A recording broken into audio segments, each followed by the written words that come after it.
Yeah, your note on Bronny with like bringing the ball up the court, he couldn't do that in high school. He just didn't have the handle. They would full court press him, and that's basically a time issue. I mean, there's I don't know, dude. Well, I mean, he grew up, let's face it, distracted. You know, a lot of guys I'm not saying he didn't work on his game, but a lot of professional athletes, most don't come from wealth. And so sports is a way out of a life into a cooler life, right?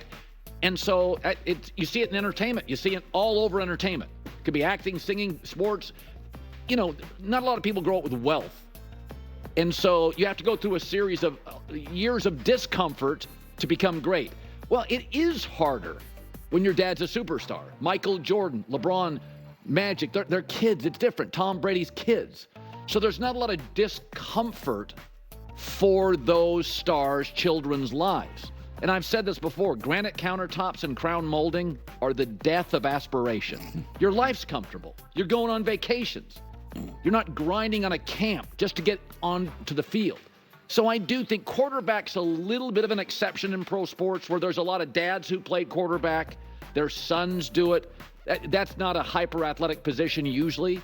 But in most sports, you can go to Brazil in soccer, Argentina in soccer. They don't come from wealthy families. And so my thing with Bronny is, you know, I just look at pro athletes in all these countries. They usually are fighting through things. There's a toughness, fighting through layers to become great. It's hard to fight for stuff when dad's worth $900 million, right? And I'm not blaming anybody, but that's just the reality of pro athletes. Yeah, no doubt. Well said. Is Caitlin Clark's family wealthy? They could be, but I doubt it. I don't know. I mean, you know, she's out there playing basketball, 6, 7 years, 8 years old, 9 years old. She was playing in boys' leagues at that age. Yeah, I mean, it's just the reality of pro sports globally. Yeah. All right, let's get started. Good news for Caleb Williams and Bears fans. You always like to say, hey, when you get new information, you change your opinion. And I've changed my opinion on this Caleb Williams contract. First of all, it's official.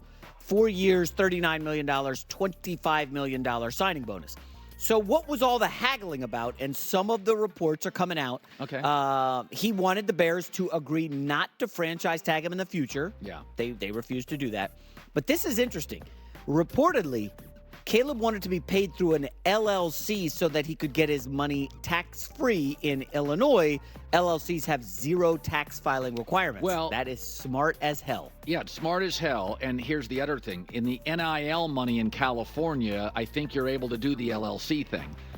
It's in Los Angeles, I mean, specifically in California, but in Los Angeles, which has a lot of entertainers, a way around to marginalize some of the punitive taxes is creating S-corps and LLCs and all this stuff, production companies. Yes. And so I'm sure he had an LLC in California to protect or limit some of the taxation on his NIL USC money. So he probably wanted to try that in the NFL, and the NFL doesn't allow that. Yes. Or everybody would do that.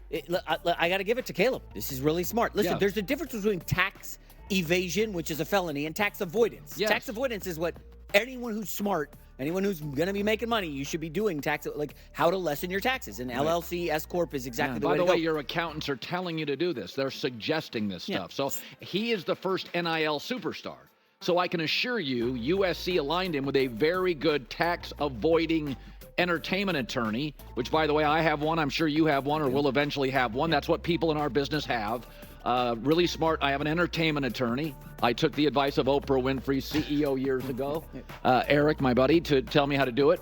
And so that's what he did in Los Angeles. So he's just trying to pivot to the NFL and say, hey, I did this in LA. Can I do it? And they're like, hey, by the way, you can't do it in the NBA either. You can do it with shoe deals and production companies as a player in the NBA. You can't do it with your NBA salary. Correct. Now, the other thing he tried was what's called a forgivable loan. It's kind of in the weeds, but basically he was hoping to get his money tax-free until the loan was forgiven, which could be like 10 years later. NFL said, no, not happening. But I will applaud Caleb Williams. This is pretty genius stuff from him. Really smart. It's very smart. And also, this is what the Dodgers are doing. The Dodgers are paying Ohtani down the road. So if he retires or leaves California later years, he can get money in a less punitive tax code.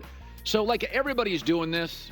By the way, I've suggested this has hurt New York because in New York you pay the federal, you pay the state, you also pay a city tax. So a lot of times, LA has the same issues, but LA's got better weather and it's an entertainment capital. I think this has hurt New York in free agency through the years, this tax stuff. It's why Miami is the one Eastern Seaboard team in the NBA where all the veterans want to go play. No state tax, very pro business down in Florida. Yeah, you would hope Orlando could somehow turn that around, but they haven't been able to keep their superstars. All right, next up is Tua Tagovailoa, still waiting. They think Bo Nix is ready to play right now and will be as good as any quarterback of all this rookie class. So suddenly this franchise that was a mess and all this dead cap money with Russell Wilson, they took a big swing on it. They just got Zach Wilson. He'll get a reboot, talented kid. And they have Jarrett Stidham, who they could use potentially as a very nice trade piece. 66 quarterbacks played in the NFL last year. Pretty nice to have 3 guys, and you could move 2 of them. So if Bo Nix hits, the Russell Wilson drama is irrelevant. The dude completed 77% of his passes last year. He's Drew Brees with mobility potentially. And I'm going to tell you something now, and nobody wants to say this because fear drives so many decisions in the NFL. The word dead cap, when you hear that, everybody thinks, oh, it's a funeral. It's an NFL funeral. Dead cap money. I would much rather have teams take swings and end up with a little dead cap. 4 of the 5 highest dead cap hits last year made the playoffs. Green Bay took a big swing. They moved off Aaron Rodgers. Buccaneers made a big swing with Brady, won a Super Bowl. And then they took a swing on Baker. If Bo Nix can play, then the Russell Wilson thing, it's going to be last year's news. Nobody's going to care. Take a big swing. It's either going to get you gold bars and trophies or close to it. And if not, it's amazing the opportunities that arise if you hit on a draft pick. You don't even have to have Caleb Williams. Brock Purdy is getting to big games. Bo Nix can absolutely do the same with Sean Payton. You're now entering the No Bull Zone, sponsored by Credible Great Rates, none of the Bulls. So LeBron James had 12 points last night. Early in the game in a 17-footer. Bronny, the crowd erupted. Bronny James, everybody went freaking out. Bronny James arrived. Influencers love him. Everybody's taking pictures of him. So for the record, he has struggled offensively, Bronny James has, in the Summer League. But the number 2 pick in the draft on Tuesday went 0 for 15 from the floor. Alex Sarr, the number 2 pick, high ceiling, 0 for 15, with several air balls. So Bronny, in a terrible draft, I defended as the 55th pick. So just to keep score a little bit, let's go to the second round of the draft, and let's take the player that was drafted right before Bronny. How's he doing? And right after. So the 54th pick, Anton Watson, is with the Celtics. He's had a good summer league. 10 points, 5 rebounds. Celtics, who draft well, really like him. Great front office, really like him, doing well. But he will be a G Leaguer.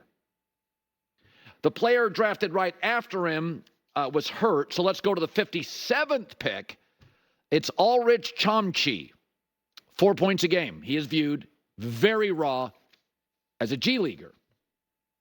So Bronny James, hot, cold, offensively, mostly cold, nice little defensive player, is, averaging about 4 or 5 points a game and selling a bunch of merch. Is it the end of the world? I mean, I know in politics, clickbait, bad actors make a lot of money, but is this really worth getting worked up over? The player before him, G Leaguer. The player after him, hurt. Player after that, G Leaguer. The number 2 pick, 0 for 15. Much higher ceiling, but 0 for 15. The bigger issue for him is he's a 6'1.5" player and is clearly not a pure point guard. Totally limiting his career. He is, at best to me, a middle to back end of the rotation defensive player. That's it. Smart kid, athletic, can defend. Never going to be a fluid, natural offensive player. Almost mechanical to me. That's what he is. I'm sure his shot will get better, but his bigger issue is he's 6'1.5", and the Lakers don't trust him to bring the ball up the floor. Now, maybe they will eventually, but at some point, you got to be a point guard at 6'1.5". You can be a defensive point guard, but you got to be a point guard. But the 54th pick, the 55th pick, the 56th pick, the 57th pick, in this draft, they're all G Leaguers. And I mean could stay in the G League. It's as if the critics are insisting the Lakers took him as a lottery pick and are demanding and